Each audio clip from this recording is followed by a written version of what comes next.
नमस्ते दोस्तों, आज की कहानी शुरू करते हैं।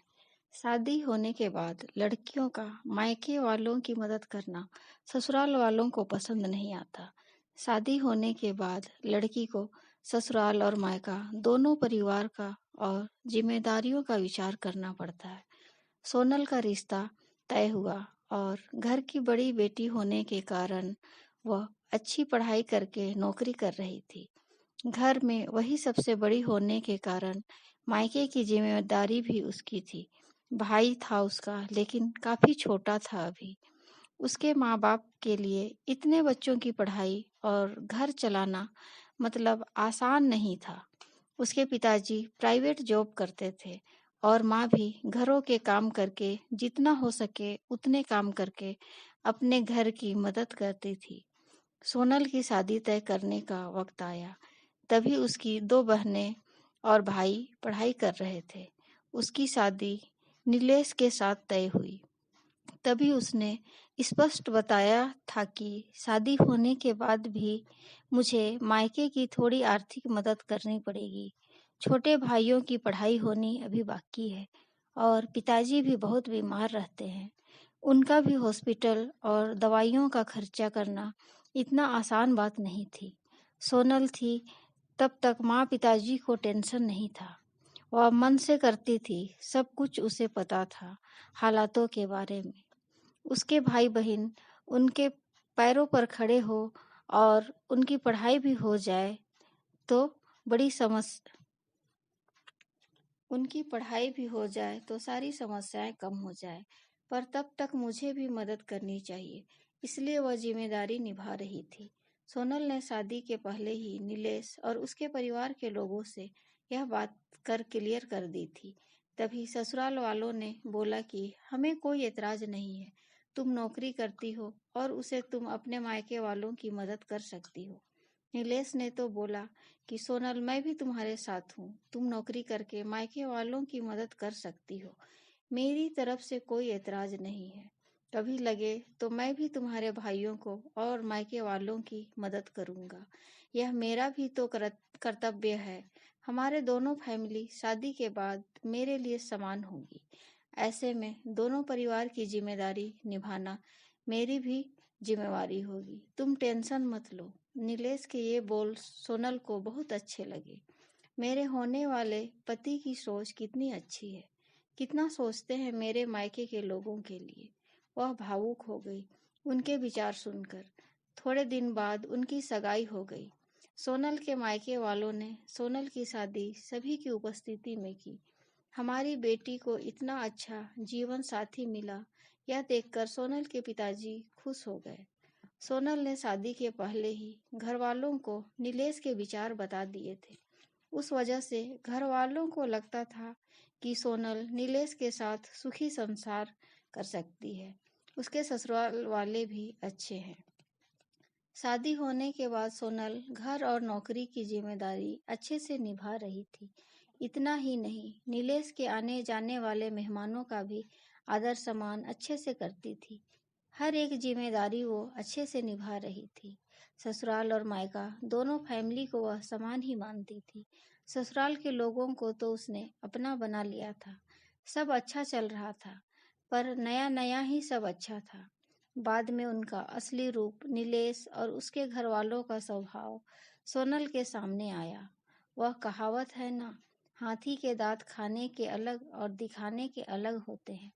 ऐसे लोग थे वह। सोनल ससुराल वालों को भी पैसे देती थी, बचत भी करती थी, खर्च भी करती थी। उसे भी समझता था अपना ही घर है यह।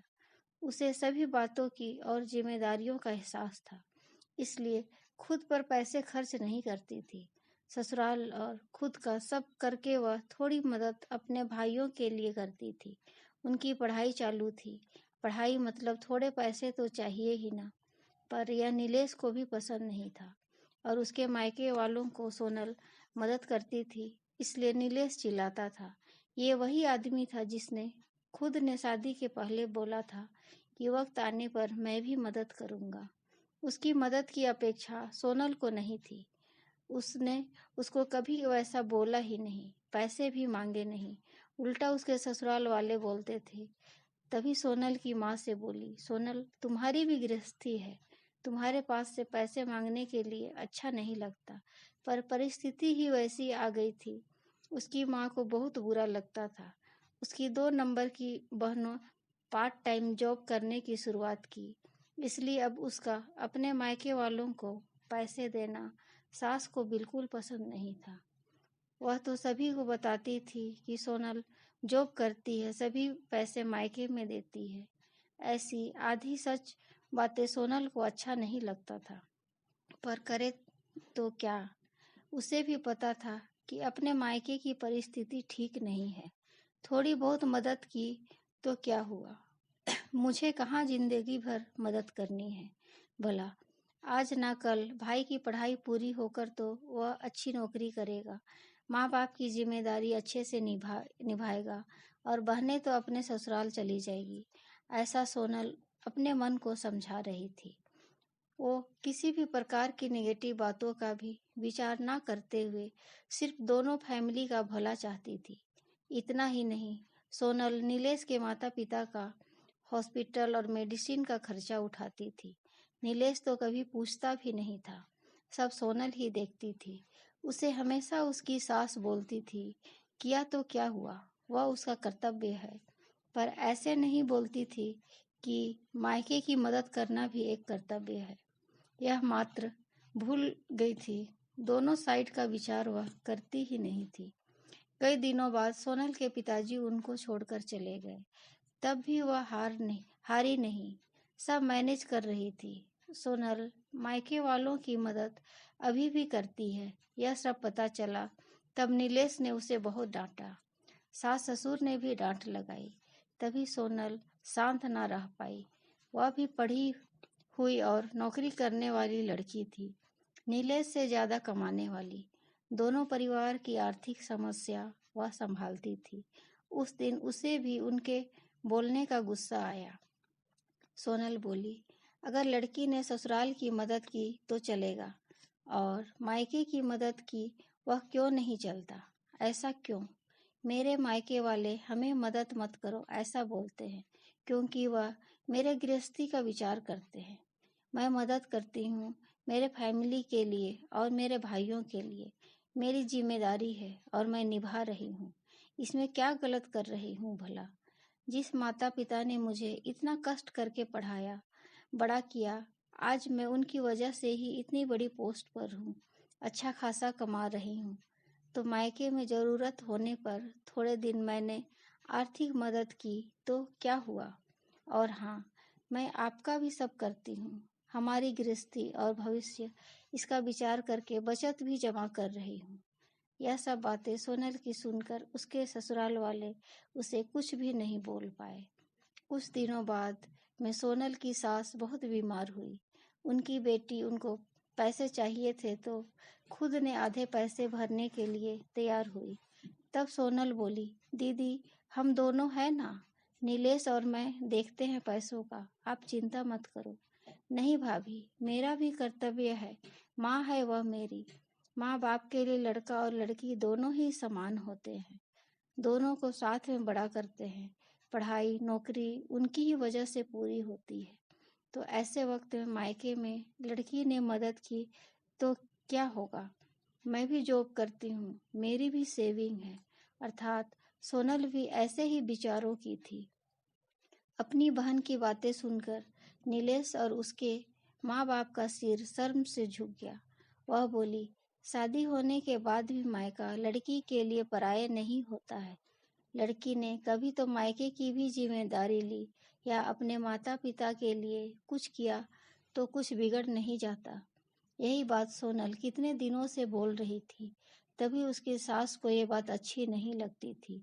यही बात बेटी ने बोली और उसने की हुई मदद, यह सब देखकर हमने सोनल के साथ अच्छा बर्ताव नहीं किया। उससे उसकी सास को पछतावा होने लगा। नीलेश को भी बहुत बुरा लगा। दोनों ने सोनल से माफ़ी मांगी, क्योंकि उनको भी समझ में आया कि शादी होने के बाद भी लड़की की मायके की जिम्मेदारी कर्तव्य भुला नहीं जाता। वह खुद के पैर पर खड़ी होगी, नौकरी कर रही होगी और मायके की परिस्थिति अच्छी नहीं होगी, मायके में भी कभी भी मदद की ज़रूरत होगी तो मदद देनी चाहिए। ऐसे वक्त लड़की ने मदद करना यह उसका कर्तव्य होता है। उसके लिए दोनों परिवार समान होते हैं। इन सब में सिर्फ उसको ससुराल वालों ने समझ के उसका साथ देना चाहिए, यही उनकी अपेक्षा रहती है। शादी हो गई इसलिए मायका उसके लिए महत्व का नहीं, ऐसा भी नहीं है। लड़की की ससुराल के प्रति जिम्मेदारी होती है, वैसे ही मायके की जिम्मेवारी भी होती है। Thank you. कहानी पसंद आए तो कहानी को लाइक, सब्सक्राइब और कमेंट जरूर कीजिएगा। Thank you.